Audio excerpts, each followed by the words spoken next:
日本、ついに資源国へ EV 電池からリチウム 90% 回収の衝撃。日本企業が使い終わった EV 電池からリチウムを約 90% 回収する技術を開発しました。これまで 50% 以下だった回収率をほぼ倍に引き上げたこの技術。一見すると地味なニュースですが、実は日本の未来を大きく変える可能性があります。結論から言います。この技術が広がると、日本は資源を持たない国から資源を回せる国に変わります。まず前提として、リチウムは今の時代の超重要資源です。EV、スマートフォン、蓄電池、再生可能エネルギー、すべての中心にあるのがリチウムイオン電池です。つまりリチウムは現代の石油のような存在です。しかし日本にはこのリチウムがほとんどありません。主な産出国は南米や中国に偏っています。つまり日本はこれまで資源を買う国でした。ここが大きな弱点だったわけです。では、使い終わった電池から取り出せばいいのでは、そう思いますよね。実はそれが難しかった。電池の中にはニッケル、コバルト、リチウムなどが複雑に混ざっています。この中からリチウムだけを取り出すのは難しく、コストも高かった。そのため、これまではニッケルやコバルトは回収しても、リチウムはほとんど捨てられていました。つまり一番重要な資源を捨てていた状態です。それを今回日本企業が変えました。リチウムを約 90% 回収できるようになった。これはつまり今まで捨てていた資源をほぼ全部取り戻せるということです。ここからが本当に重要な話です。実はリチウムのリサイクル自体は世界でもすでに行われています。アメリカ、中国、ヨーロッパ、どの国もこの分野に巨額の投資をしています。ただし現実は回収率は 50% から 70% 程度が一般的です。なぜかというと、リチウムの回収が一番難しいからです。つまり、これまでのリサイクルはリチウム以外を回収する技術だったとも言えます。そんな中で、今回の技術はリチウムまでしっかり回収できる。ここが世界との決定的な違いです。では、なぜ日本がこれを実現できたのか。理由はシンプルです。日本はもともとリサイクル技術が非常に強い国だからです。金や銀、銅などを回収する技術、いわゆる都市鉱山と呼ばれる分野で世界トップクラスの技術を持っています。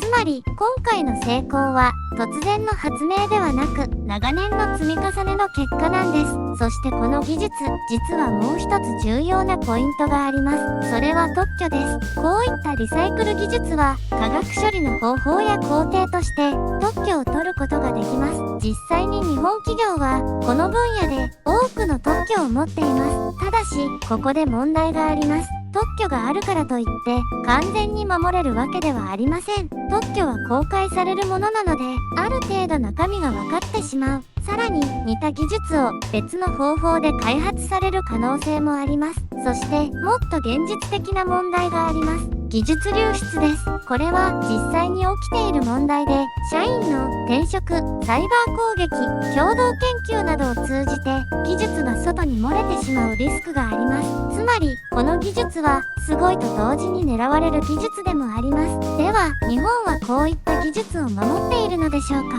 結論としては守っています。法律や制度でしっかりと対策されています。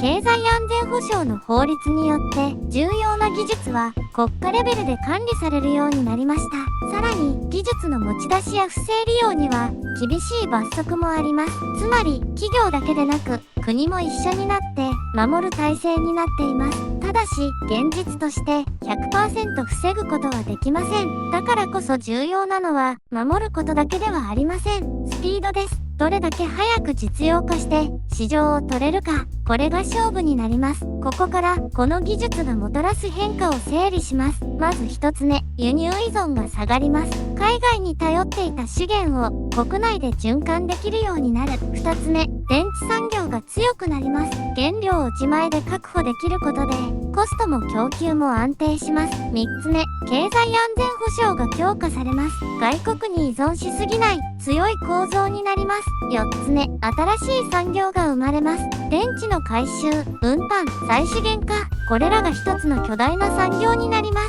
そして最後に、一番わかりやすい変化です。ゴミが資源になります。今まで処理コストだったものが価値あるものに変わる。これはかなり大きな変化です。ただし、課題もあります。回収コスト、回収インフラ、そして EV の普及、技術だけではなく、社会全体の仕組みが必要です。そして、世界との競争もあります。中国は規模で攻めてきます。アメリカは資本で攻めてきます。その中で日本は技術で戦うことになります。今回のニュースは単なる技術の話ではありません。日本の弱点だった資源問題に対する一つの答えです。もしこの流れが広がれば、日本は本当に変わります。資源を持たない国から資源を回す国へ。